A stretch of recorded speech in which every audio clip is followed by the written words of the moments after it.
339 watts. It's not even worth the washing, was it? I'm ending it.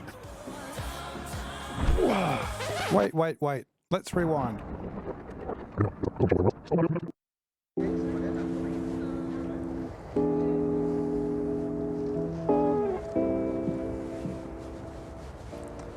Well, hello there. Are you here to join in for a walk on a beautiful day in the Docklands? Or are you one of those knobheads that wants to talk about cycling training? So, for a bit of context, it's been 6 weeks since I started my comeback. Prior to this training build, I've been doing about 4 or 5 hours a week, and then I got sick. I took a week off to recover, and then another week off because it was my wedding to Whitney, to make sure the wedding day went without a hitch. So to start my build, I eased my way into it, trying to build a bit of base. To do base, I always go to my Zert workout, Lucy in the Sky with Diamonds. Now, that workout ranges from 45 minutes to 3 hours if you wish. Not every ride was that workout. Some of them were with pace partners on Indy Velo, checking out that new platform. Now, for some context, Zert had my FTP at, I think, threshold anyway. Let's not get into FTP because otherwise might lose a few viewers as I argue that FTP is bullshit for 60 minutes. Anyway, so Zert has my threshold at about 311 watts, I think at this time. And then I did a couple of rides just to build back into it. And then purely because I know not everyone uses Zert, quite a few people would be interested in what my ramp test would be. The ramp test is a perfect measure of threshold, but it is what it is. And it's also an easy way, efficient way for someone who hasn't got a strong base to test their fitness. So I did the ramp test. It wasn't too bad actually. I think it was 321 watts. Howdy donkey, howdy.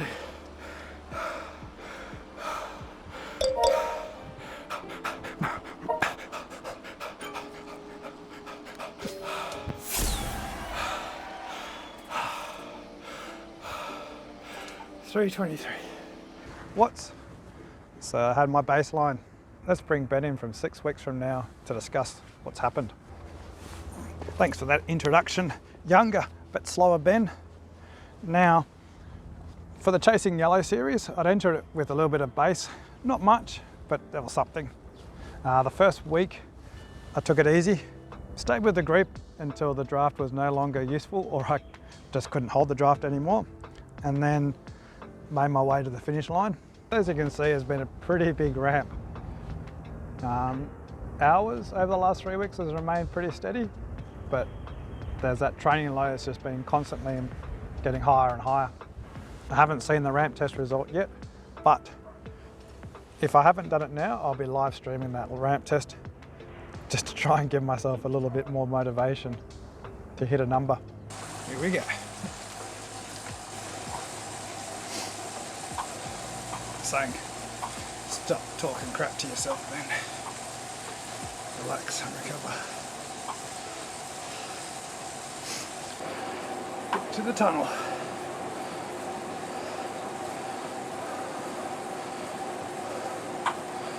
Did the TT bite last time?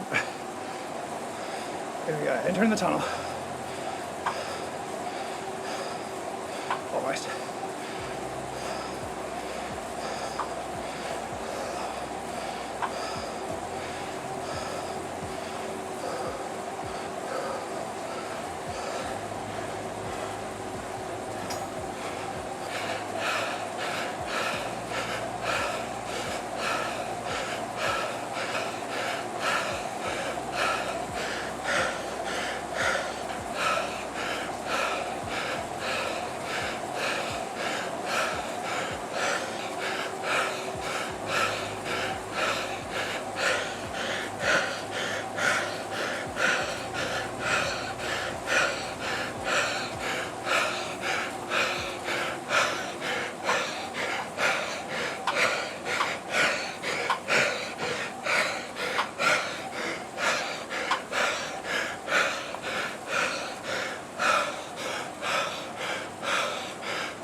Howdy, donkey. Howdy.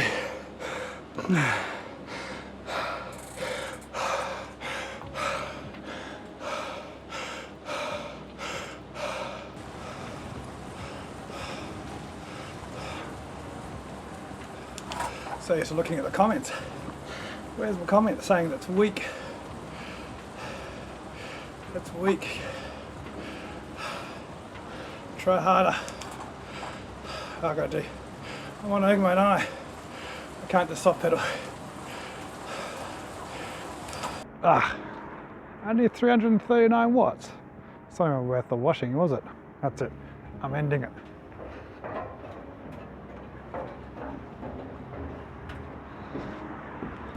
I honestly thought that was going to kill me. Oh well, I'm forced to live with my shame of 339 watts. So what is going on here? Why was the ramp test not as high as I was expecting after looking at Zert metrics? That's not a rhetorical question. Why is that? Comment below about why that ramp test wasn't as good as I was expecting. A bit like that kick. There's probably a couple of things going on, all of which I'm not qualified to answer or knowledgeable enough to answer. Oh, those underpants are still here. Maybe if I need them for work tomorrow, I'll come and get them. There's a link below for Phil Lovett, Bike Racing Without Mercy. He does a brilliant video series on how to test or measure your threshold, what you should be riding at. Is this car going to run me over? And also talking about what threshold really is. The Zwift ramp test really was just something to give me a baseline. I was hoping it would be higher, but the reality is I don't ever do ramp tests, so that could actually be quite a good result. Now, looking at the numbers,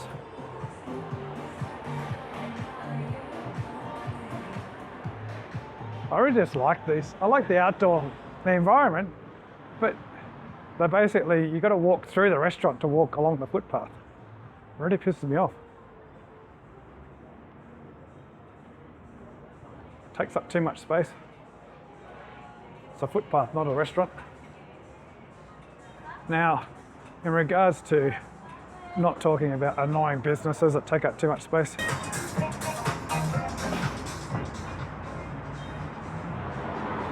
hopefully the lighting isn't too bad here. Now getting back to the discussion about why I made this video. The video is basically made just to show that you can take a break. You don't need to constantly be training on Zwift. If you take a few weeks off, you'll be fine. Relax. The world's not going to end. Yes, you'll lose a bit of fitness, but you'll come back. Don't worry, my friend. You'll be all right. As you can see, I really backed off on the training. This is what I used to do last year, and this is what I did before this Chasing Yellow series. Fitness can be built up pretty damn quick. Sure, you're not going to be an elite level. I'm not doing this discussion for people who want to win the Tour de France. Jonas Vingegaard's not going to be taking my advice, and I'm not giving advice for Jonas Vingegaard and Pogačar. This is for people who just want to enjoy riding. Let's let the tram go past.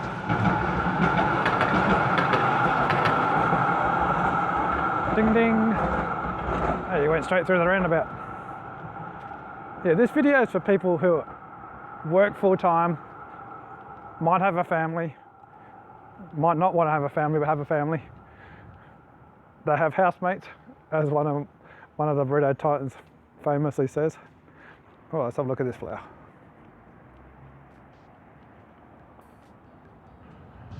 I don't even know what I'm making the video for. It started off just as a laugh, to see what improvement I could get. Let's walk across the other side of the street, it's prettier. Crash. Now, yeah, this video started off as just a laugh, just to see what would happen if I did no riding and then did a training block. On Xert, the numbers are quite ridiculous in terms of the improvement. I think the ramp test, although I don't trust ramp tests, is probably a better indication of a reasonable expectation of improvement over 6 weeks.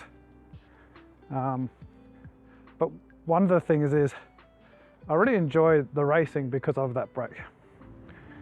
I wasn't burnt out. I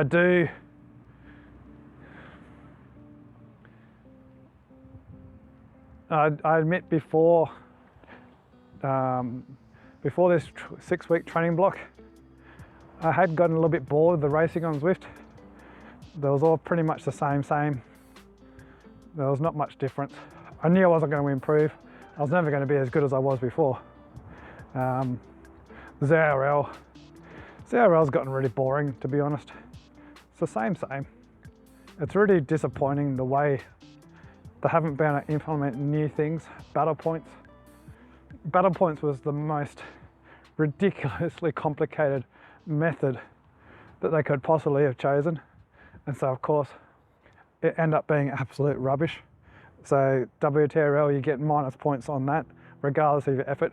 There was much simpler solutions to implement. You just made it as complicated as you could just to see if you could do it, and of course you couldn't do it. I'd quite happily jump over to Indivelo in a heartbeat to do a ZRL type series. I would miss the afro hair because the heads are way too small at Indivelo. It looks like a little pea on top from the angle that we are. Because one of the biggest reasons I would is that they listen to the community. Already there's team points, live team points. In ZRL, if we could see our live team points during the race, you get up to that last sprint banner or the finish banner, and you know there's only 1 or 2 points between you and the other team, the rival team. That makes it far more interesting. There's far more seat of your pants stuff going on there. The chat in Discord, where riders, instead of saying, "Oh, I think we're doing okay," or "I think we're not doing very well," it'd be a lot more, there'd be a lot more clarity. Maybe for a couple of us who aren't really paying attention, we won't notice, but we'd have someone, there's always someone who knows what's going on. You can fill us in on the details. Like, come on boys and girls, one last effort. Make sure let's beat those bastards in insert team here, probably Burrito Titans. So that, whereas at the moment, all we do is finish the race, look at the finish standings, which don't give us any indication of sprint points or any points. Even the results are a bit rubbish because you get points, you get Zwift power points and a points race for the finish points. That can go get, yeah, you sit there for a few days wondering what the result's going to be. The results sometimes pop up pretty quick within a few hours. More likely in the later time slots when WTO have worked out the kinks. But there are, especially at the beginning of the series, first round's always guaranteed to take so much longer. Wouldn't be surprised if first round will take 3 days again this year. By the way, if you notice that I've got a crack in my glasses, yeah, that's annoying. They break themselves. These annoying things.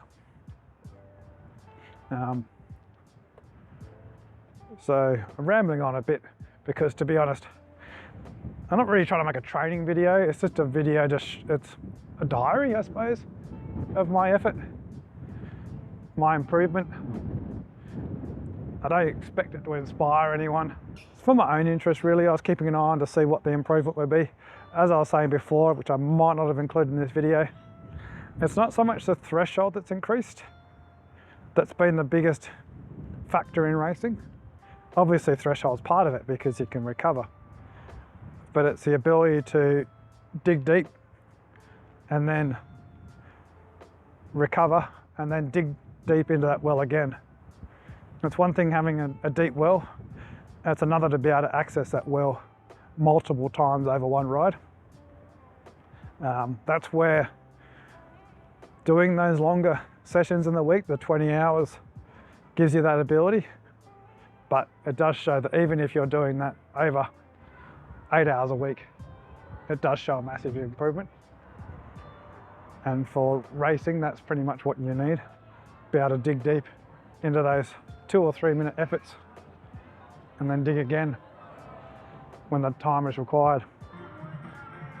Include the music in the shot.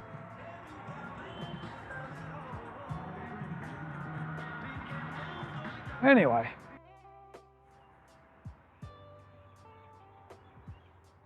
I need to have this angle, don't I? Not too much. See if I can get a little kiss of the sun on the cheek with my broken ass glasses. I'll catch you in the next video.